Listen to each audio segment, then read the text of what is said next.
This episode of the Jeff Rubin Show is brought to you by Audible, the leading provider of spoken word entertainment online. If you're listening to podcasts, if you're listening to this podcast, there is a pretty great chance you will find something you love on Audible. Today's episode of this podcast is all about Portlandia, the hilarious sketch show starring Fred Armisen and Carrie Brownstein. So out of curiosity, I went over to Audible, I typed in Fred Armisen. Guess what comes up? Something else I love, Unfamiliar Fishes by Sarah Vowell. I think Sarah Vowell is amazing, and I love this book. It's all about America annexing Hawaii and kind of the culture clash there. And the audiobook version of it is read by Bill Hader, John Hodgman, Fred Armisen, that's how I found it, Catherine Keener, Edward Norton, Keanu Reeves, Paul Rudd, Maya Rudolph, John Slattery, and Sarah Vowell herself. I don't know how I'm competing with this. I'm reluctant to plug it because it is free. You can get that for free. Look, don't get me wrong, I think this show is good, but right now you could be listening to Edward Norton reading a great book, and you're listening to this instead. You should at least consider the other options. Let's be honest here. Once again, that other option is Audible. Go to audiblepodcast.com/Jeff Rubin. Get a free audiobook, get a free 30-day trial on me.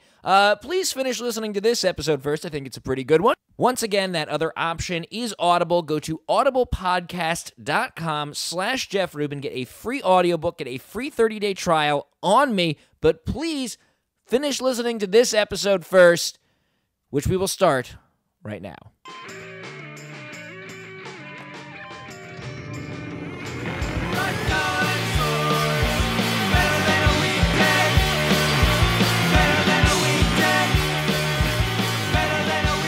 Hey everybody, welcome to the Jeff Rubin Show. I am Jeff Rubin, and this week I am joined by Tyler Robinson. Hello. And Amanda Needham. Hi. Two artists who work on the sketch comedy show Portlandia, which recently returned for its third season. Guys, can you explain what you do for Portlandia? And Amanda, why don't you go first? I am the costume designer for Portlandia, pilot through season 3. And Tyler? I am the production designer. Also, I came on during the pilot and through season 3, most of season 3. So I design the sets and run the art crew, which is in charge of sets, props, and a lot of the stuff you see on camera. So you both live in Portland? I do. Yes. What was it like when Portlandia, the show, rolled into Portland, the town? Do you want to go, Amanda? No, go for it. Well, for me, it was kind of interesting. I happened to be in LA at the time when the job came up, and I heard about it. So when I interviewed for the Portlandia job, I was actually in LA, and that's where I met with Andrew and Fred and Carrie. I think Carrie was there, Jonathan. And so I interviewed for a Portland job in LA, and I think it was interesting for them to kind of see me down in LA outside of Portland. Somehow it just all kind of connected that way. And we hit it off down there. And next thing you know, I was back up here working on the pilot with a very, very small crew. And Amanda, what was your story similar? No, actually, I had done a film with Carrie Brownstein called Some Days Are Better Than Others. And I costume designed that film with director Matt McCormick. And we just established a relationship, and I knew about Thunder Ant a little bit just through working with her on the movie, and met her. We were in Sundance, and she told me that they finally got a green light. But then it was still Thunder Ant, so it was funny to kind of see the name evolve to Portlandia. What was Thunder Ant exactly? Thunder Ant was a collaboration that Fred and Carrie came up with. Actually, the Feminist Bookstore was born there, and some of the bicycle rights skets was it was born in Thunder Ant. So it was just Carrie and Fred going around Portland. Fred would come here during the summer, and they would come up with these really funny sketches.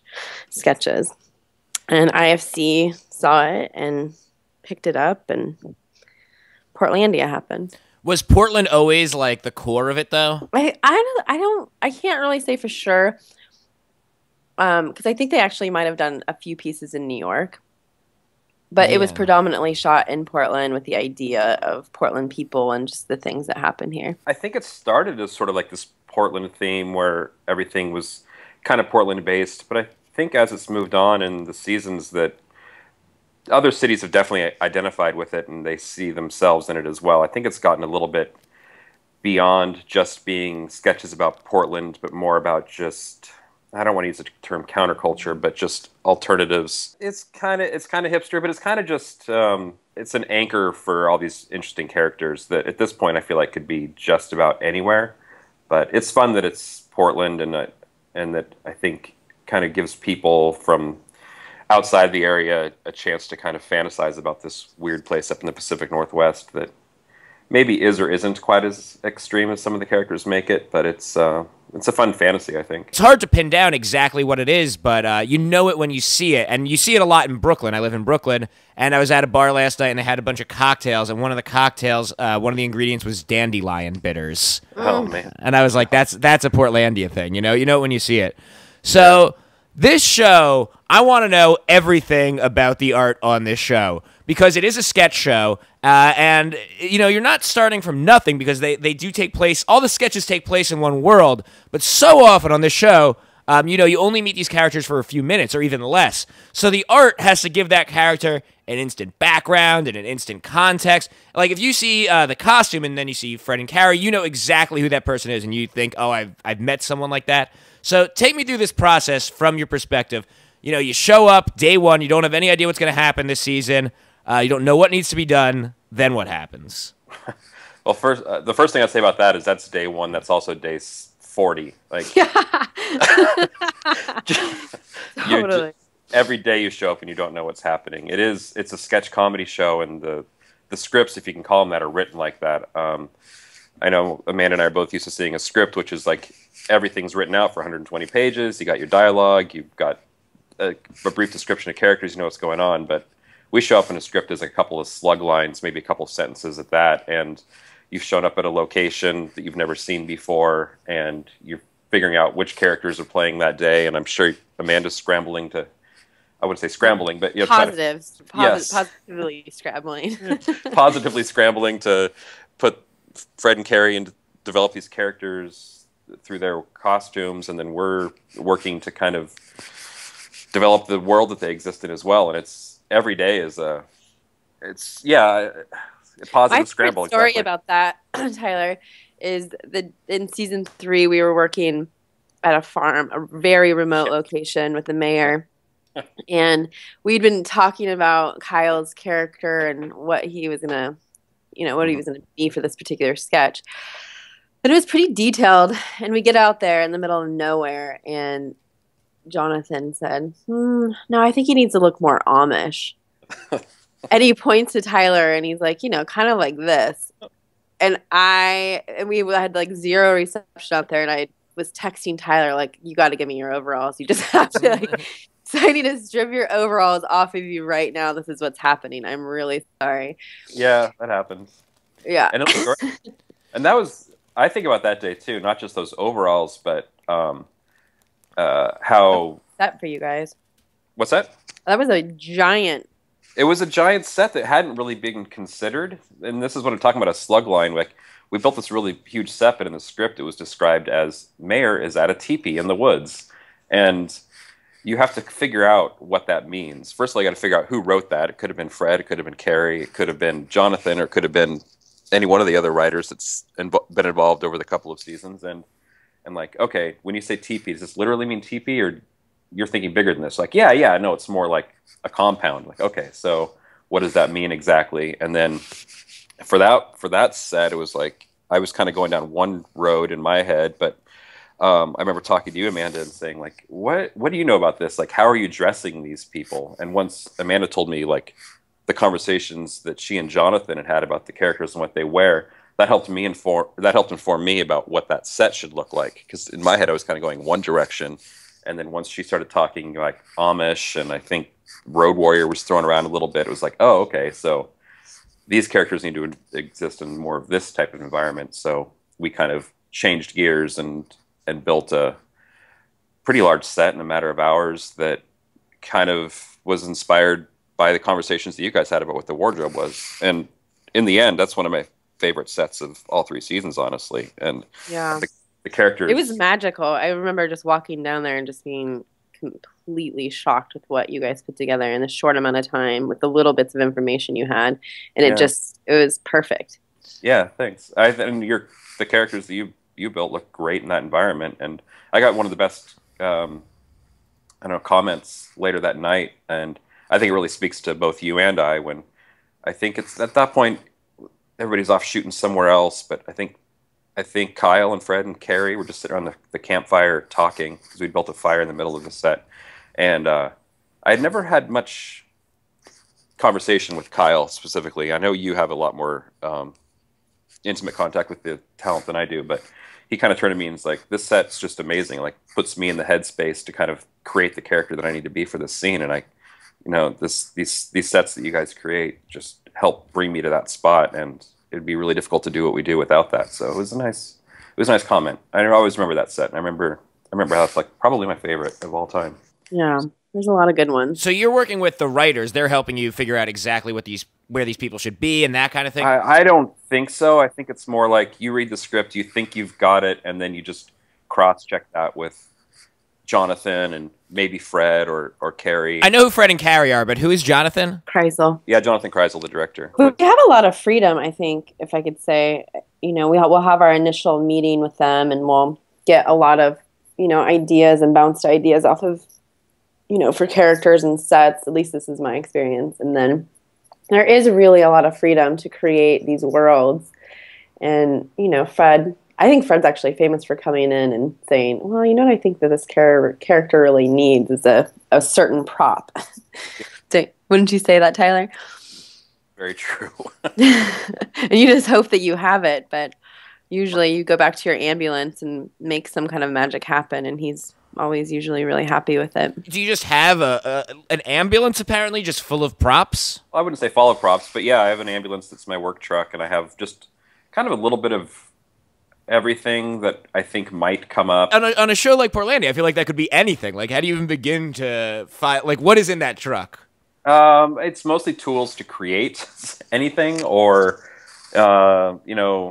it's stickers and vinyls, a lot of stuff for hiding and greeking logos when you can't see them, or tools for digging holes, or I've even got a welder in there just in case something needs to be fabbed real quick, or rain bar hoses for doing water. I've got baby.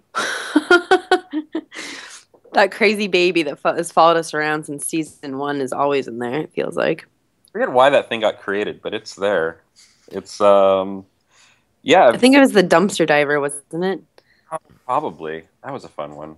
What are like your top 3 tools? Like, if they said you could only bring 3 things to set, we might do anything. What are those things you absolutely need?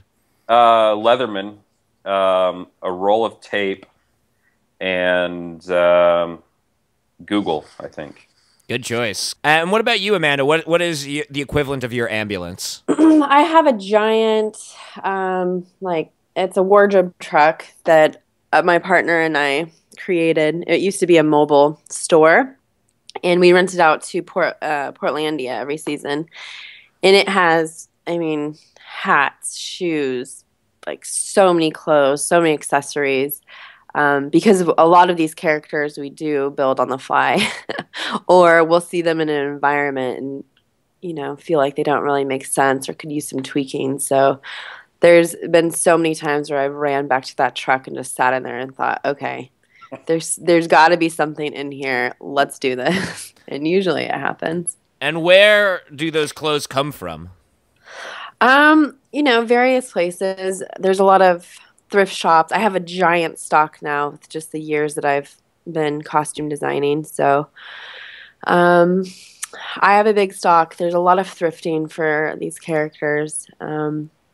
Local designers have been incredibly helpful with getting Carrie's and Fred's look dialed in when they're themselves. It's mostly thrifting, to be honest with you.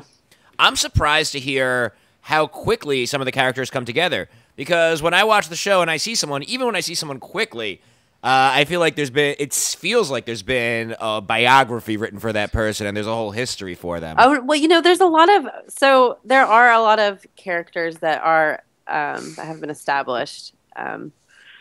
They're the main ones: Peter and Nance, Feminist Bookstore, Kath and Dave, Nina and Lance.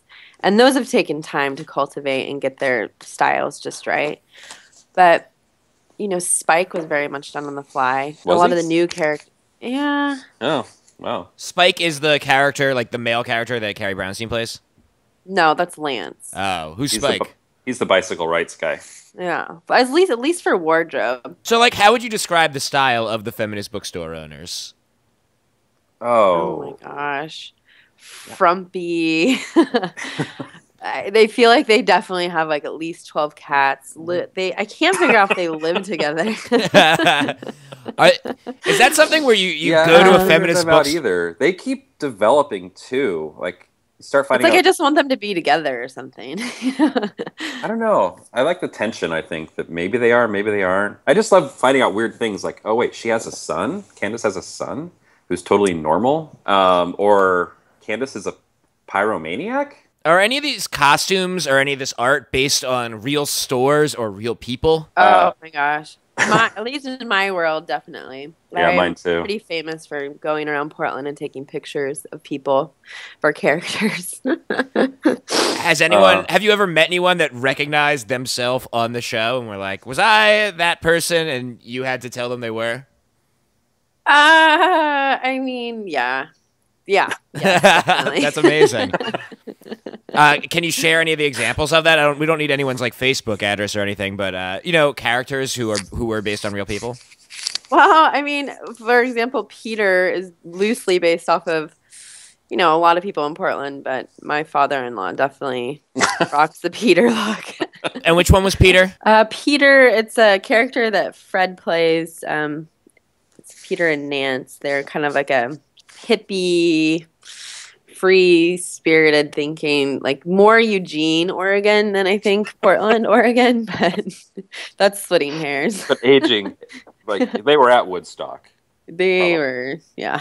They might be too young for Woodstock. But they were in season 1, the famous farm episode with Jason Sudeikis, where they try to figure out and track this chicken. Right. Call on the chicken. I haven't taken anything from his closet yet, but that's not below me.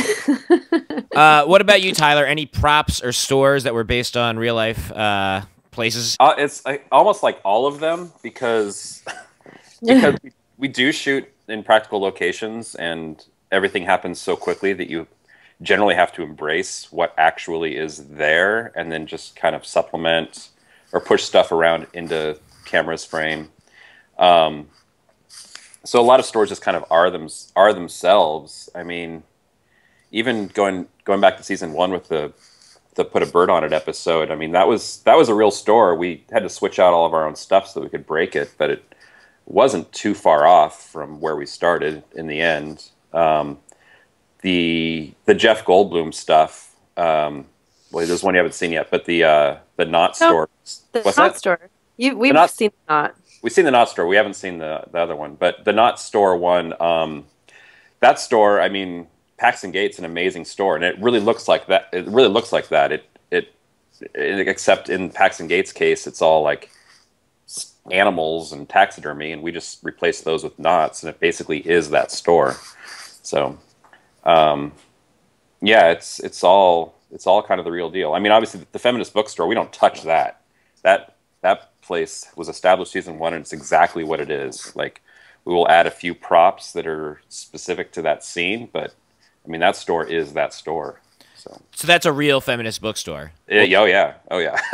And it's called In Other Words over on Killingsworth, and we don't do anything in there. Do they embrace that they're on the show? Is there like a Portlandia sign? I guess they must if they keep shooting there. They do. We've been there for 3 seasons. So, and I know that Fred and Carrie have done some fundraising stuff with them as well. So they're in on the joke. The only thing we had to do there, actually, now to think about it, is we had to create all these fake books that we can see because we don't have the rights to see existing books or authors. So we replace their books with our own that we create.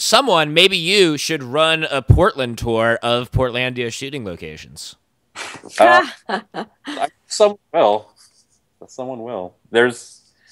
You just end up going to here's the bookstore, and yeah, I've tried to think like what places would you want to stop and see on that tour. I mean, you'd probably want to see the bookstore. Yeah. But I can't think. I mean, the Punk House. Oh, the Punk House. Pretty cool. You could like stop and eat a meal at the restaurant with the chickens. You Yeah. could. But it's kind of amazing. There's like Portlandia real estate. There's a Portlandia shoe company. Like Is there? people have, yeah, it's Wow. bizarre. But people. And at the beginning, I think Portland was really skeptical and didn't want to be made fun of. And I think that the community got pretty sensitive until they saw what it was. And now everybody's capitalizing on it. Remember right when season 1 came out, if you went to Google Maps, it would say Portlandia instead of Portland. But yeah, I think the city's kind of embraced it, and I think everyone, I think likes that they're a part of it, except for the people that don't, and they're very vocal about it. Yeah. Are you guys, as people who live in Portland, not even people that work on the show, are you sick of meeting people from other states, telling them you're from Portland, and them asking about Portlandia immediately? Oh, I think I take pride in it. I'm really proud of what we've done for the show and for Portland. So I actually find that people just like, oh, you live in Portland? Did you watch that show Portlandia? That's usually where it ends. Maybe I'm just asking about it all the time. Maybe that's what we're realizing here. Yeah, I don't know. Man, do people ask you about like the ins and the outs of it? People generally just tell me that they like the show, and that's pretty cool. But well, they'll ask me about what it was like to work with, Kristen Wiig or just stars that come on the show. I wanted to be her best friend. I'm not gonna lie. I hadn't seen much stuff that she'd been in, so I only vaguely recognized her. So we were just talking. I remember we had those stuffed donuts that we had made, and we were just chatting. And she was just really nice and approachable. And then, like later on, I started watching these movies. It's like, oh wait, that's Kristen Wiig. Like, wow, that was cool. It was just like I feel like everyone that shows up in the show more or less is just like normal people. You just kind of get to hang out and have a conversation. It was nice. Yeah. Well, we have a really small crew, and everybody that comes onto the show, we share a small trailer, like a really, really small trailer. They don't get their own trailer. We're all in one: hair, makeup, wardrobe, guest stars, Carrie and Fred. So there's something just really quaint about that. I think that just allows people to feel comfortable and able to get into a zone of just improv. It always looks like people are having fun on the show, and you can tell because you guys get celebrities who are probably bigger than the type of celebrities that a show that's on IFC might usually get. You can tell that people like doing it and want to do it. Yeah, everybody wants to be there. I don't think anyone's like begrudgingly grinding it out and just collecting a paycheck. I think everybody's there because they like the product and they have a certain amount of pride in it, and they just enjoy being part of this whole like creative process. It's really organic. You just kind of show up and you all kind of work with what you've got and do the best you can with what you got in the amount of time you have, and everyone I think really rises to that challenge. So in the 3 seasons you've worked on the show, can you think of a day or a challenge that specifically epitomized that, where you guys like really came together and like you didn't know how to make it happen, but then the pieces came together and you were proud of the results? I can think of a couple specifics that were maybe just for my department, but as far as the crew as a whole, I know that Ray Light thing was a challenge for everybody, but no, that wasn't. I feel like you remember that. I can't remember the name of the sketch, but is where we were out in Estacada and we shot a river, like a raft scene with Kath and Dave, which was extremely difficult for you guys, and even hard. It was hard on us too because of the water, right? And just because location of the wardrobe truck and location of where we were shooting were really, really difficult. That was a good day. So that was like a giant day because of that. But then we turned around and did another big piece, which was this S&M sketch. Mm-hmm. And it's where Tyler built this like giant bonfire, like the biggest thing I think I've ever seen. And we were like undressing people and putting leather on them and collars. And we actually even put Tyler's brother in like a leather thong and a gag ball, I think, just because he was your brother. But I think that day was it was hard on every single department. Yeah, you're right. And then we ended the night with a really awesome, super funny scene and a bonfire. That was a good one. That was one of those days too. And I remember I think that was one of those sketches that was just, again, written. It was a couple of sentences and nobody even really quite knew what the sketch was. And I don't even know if Fred and Carrie knew what it was so much. And then dialogue, as they were running the scene, just new dialogue got created. And all of a sudden you get this Heyo River thing that's kind of become a bit of a catchphrase among some people. And it's, I think, one of the more popular sketches now. So it's weird to show up in the morning and no one really knows what it is or where it's going. And all of a sudden it ends up being one of the funnier things out of the season. What about things, though, that were hard on a particular department? I'm interested on things that were like specific challenges for, let's say, the art department. I have to go back to season 1. It was a particularly good challenge. We were going to do this sketch called the Deuce Hotel. It was the one where Fred and Carrie were kind of these hipster hotel employees.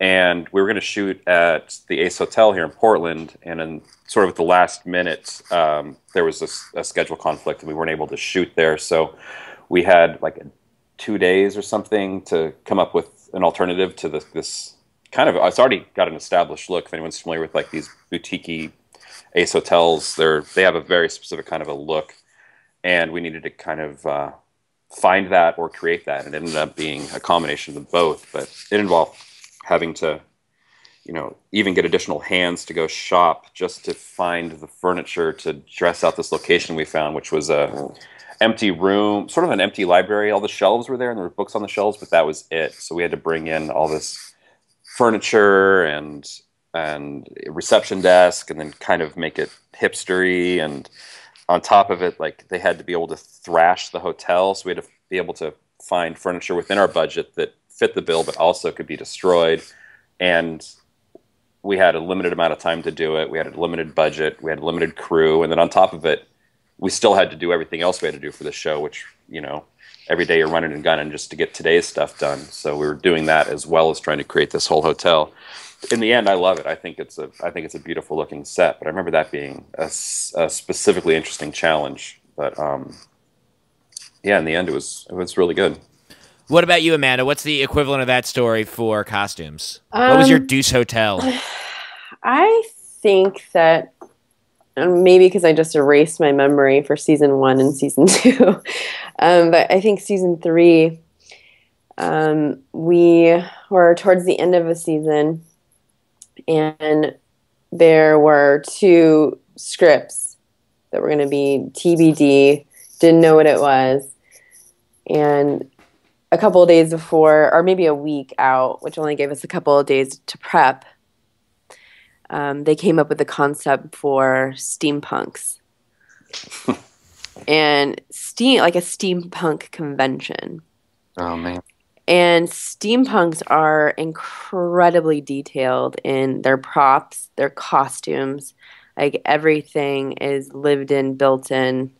And so that almost set me over the edge. So it was like, oh yeah, steampunks, sure, we're doing this. This is what's happening. And we spent so much time prepping this, hired additional crew, called the casting director, Simon Maxhill, to see if he was finding steampunks, contacting those steampunks, seeing what they had, and just really piecemealing it together. And what I think is something that turned out really beautiful in the end. There was that day, and then there was also season 3, this date scene between Fred, Carrie, and Chloe.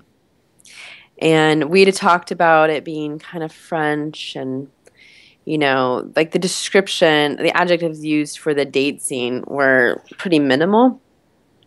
So, like we usually do, I come to set in the morning and I try to grab Jonathan to really like nail down exactly what he's thinking.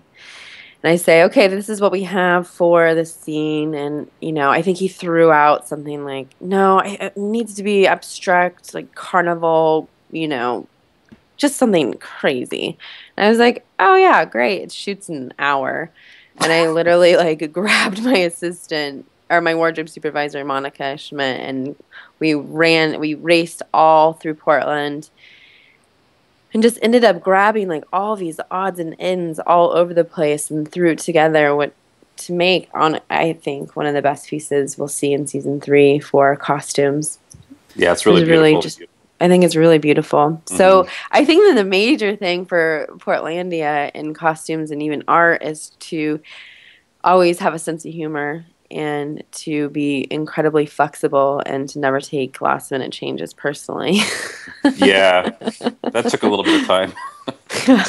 But I think that's why we've excelled too at this, because I mean there was a certain amount of challenge for the pilot in season 1, and then season 2 you started getting your feet, and by the time I got into this season and even season 2, I just felt like you were saying earlier, like you have a certain amount of creative freedom, and everyone trusts us at this point to make the decisions that we make, and that they're going to be good because we've been doing it with them for a few seasons now, and we're all basically on the same page. We all kind of think alike now, so you do get to kind of do what you want, and you know it's going to work out for the best. So it sounds like you got to always be thinking on your feet, always coming up with stuff at the last second. Are there any other unique challenges to working on a show like Portlandia? Well, I think that is the challenge. You have limited time, limited budget, and you just do what you can in that amount of time. Yeah, for me, it's a time thing. I don't know, Amanda. Is there something else you can think of there? I think I think the most challenging thing will always be the time and, you know, just thinking on your toes and just hoping that you have what it takes in the moment to create a scene that, you know, yeah, Fred or Carrie or John or, you know, well, it's mostly Fred, Carrie, or John who, you know, they'll come to set and have a new idea or a different variation. And in the end of it, it usually makes the scene better and you're grateful for those moments. But in the moment, it's pretty challenging. Yeah, I think you're right. I think it's a lot of the last minute requests, and there is a lot of them because with these short little slug line scripts, you find that someone went home the night before he shot it, or the night before you shoot, and they think about it and then add something to the scene. So the day of the shoot, they need an additional prop that's going to help write the end of the story, or even the end of the story comes out during the acting and during pieces of dialogue where all of a sudden the end of the sketch is completely somewhere else other than where you thought it was going, and now you need a new piece of wardrobe or a prop to kind of put the button on the scene. And that happens a lot with the last minute requests. So it's, you know, run back to the truck and see what you have to sort of make it work, or send someone out to go grab something as quickly as they can, or just creating something on the fly. And I can't think of many times where it didn't happen. I think we're all really good at just improvising, and I think that John and Fred and Carrie are so grateful and just happy and appreciative. It's, you know, I think that they do a really good job of knowing what they're asking for and really, really honestly appreciating everything that we bring to the table. So that makes our job really fun. Yeah, I've never felt more appreciated on any job than I have on Portlandia. Every day, everyone's so thankful for whatever we bring to the table, and it's nice to feel that. It sounds like they're not just random requests, and that they're asking for things that they know and that you know will, you know, materially improve the final product. Yeah, they don't ask for it unless they know they need it. There is sort of like a creative process where they maybe ask for a couple different things, and then you narrow down what that really means. And, well, we don't have that, but we have this. They're like, oh, yeah, that's great. That's awesome. And then you bring that to the table, and it gives them what they need. It sounds a little bit like, and I don't know what I'm talking about, but it sounds like what I imagine Saturday Night Live is like. You know, I imagine there's the same thing there where there's a lot of last-second improvements up until, you know, that deadline. Yeah, I can imagine it's something like that as well. There's a lot of props on the show. A lot of food, a lot of disgusting costumes. Is there something that was the grossest thing to have on Portlandia? Yeah. I put Fred and Carrie in when they do the gutter punks.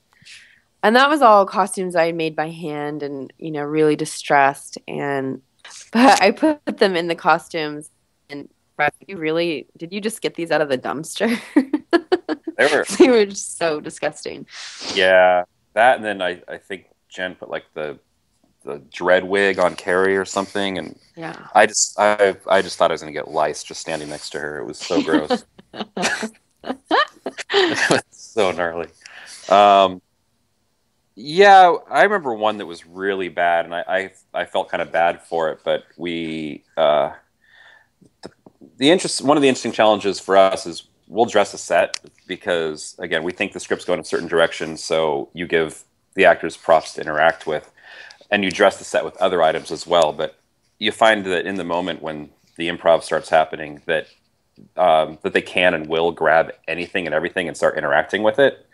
And so we've put things on set before that were just supposed to be kind of background and that wouldn't really get messed with, just to find that they actually end up being like a hero piece of the scene. And we did this one scene, I think it was season 2 with the dumpster divers. No, that was season 1, wasn't it? Mm-hmm. And they were they were doing dumpster diving and grabbed all this food, and then they were going to cook a meal with it. So we we found all this really nasty kind of food that was mostly just supposed to be background dressing or whatever. And then I think we got like cans of stew that they were actually going to be using to cook with or whatever. But they started grabbing these kind of disgusting items, and some of the items I don't quite remember where they came from, but I remember this one plastic bag getting ripped open and dumped into the pot, and it was it makes my stomach churn just remembering that. Everybody just started gagging. Like you see Carrie gagging on camera, and it's not. She's not acting. That's nasty. And I always kind of felt bad for that one, but we just have to be. We learned that you can't put anything on anywhere near them without realizing that it might end up on camera. So season 3 turned into a little bit more of like anticipating what could end up on camera and determining whether or not that was going to be safe, and either getting rid of it altogether so it doesn't accidentally get grabbed. I think the vagina pillow this year is a good example of that. We didn't not put a vagina pillow on set, and it was somewhere near the action, and now it's like the key part of this sketch for season 3. I think the sketch is even called Vagina Pillow now or something. That sounds fun. It's like you're setting up a playground for them to go have fun in. Yeah, I think that's exactly it.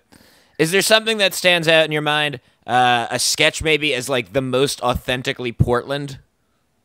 Oh, I think that's that skit that we did, No You Go. Oh. Is really funny because I think that, Portland drivers are a little passive, to say the least. And so there's that sketch where Carrie and Fred are at the stop signs, and they're basically trying to be over polite and letting the other person go, but they end up staying there for a couple days or something. Crazy. I think Spike, like the bicycle rights guy, is pretty authentic to a lot of the cyclists I see in town. Over the 3 seasons now, you guys have done a lot of Portlandia.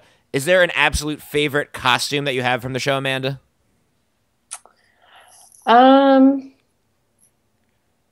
That's hard to say because there's so many different costumes that we do for each episode. I really like what's gone on in season 3. We kind of elevated Fred and Carrie's look a little bit more. I feel like there's some more stylized characters, which is good because outside of Portlandia, I do a lot of higher fashion shoots, so it's nice to kind of bring that world into Portlandia and have it be accepted.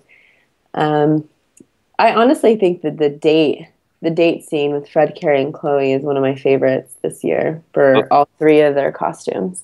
They're really great. I remember those costumes. They're fantastic. What made those stand out?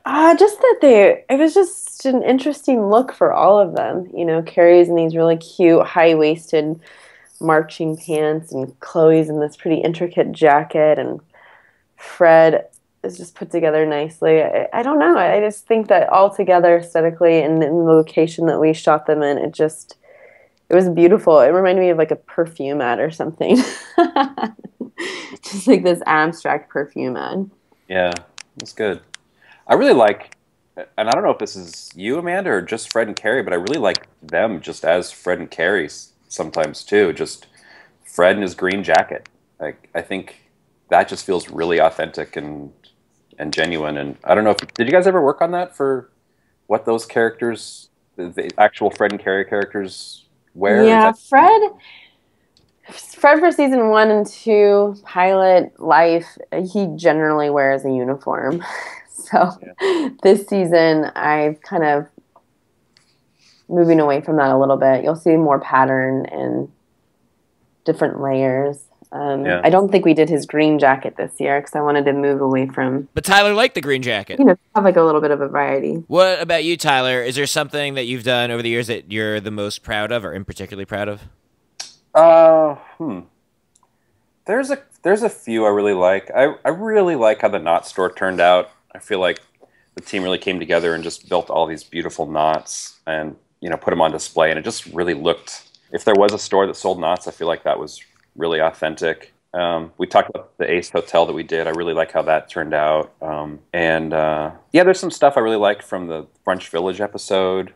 But going back and looking at it, there's stuff I would like to have done differently, and I feel like I did that in the sketch that Amanda and I were talking about with the sort of the mayor and the Amish look and the kind of teepee compound. You'll see that set, and I think for me that was super fun because a lot of times I am, I'm kind of running the show, so I have people creating and shopping and being on set, and I like to get dirty. I like to get my hands dirty, and that was a day that, because we're out in the middle of the woods, there was nothing else for me to do except help build the set. And it was me and our lead man John Kirkley and my brother Tobin, and the three of us just got to hang out in the woods all morning while the crew was off shooting somewhere else and build this kind of like a little apocalyptic style kind of survivalist camp. And we were just out there with hatchets and saws and cutting down trees and building fires and creating weapons and things. And I just remember that being a specifically fun day. And when everybody showed up later that day, they were just like, what is this? And everyone was really happy with the set, and I just had a really good time creating it. So that was my favorite. For the knot store scene, did you have to look up knot tying? Did you get a book about that?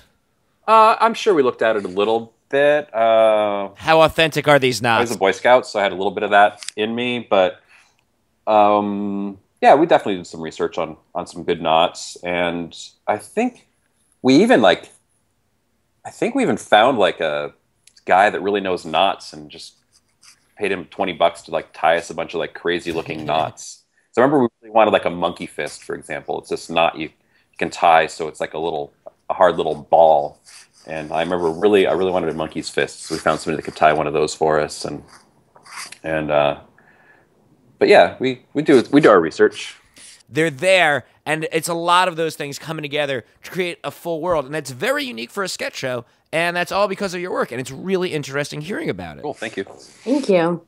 It's fun to be a part of it, and I'm glad that so many people find it amusing, interesting, and something that they enjoy watching, and I appreciate that we get to kind of put Portland on this pedestal because I love the city, and anything we can do to kind of help other people love it, I'm a fan of. Well, thank you guys so much for talking about it this afternoon. Thanks for having us. Yeah, thank you so much.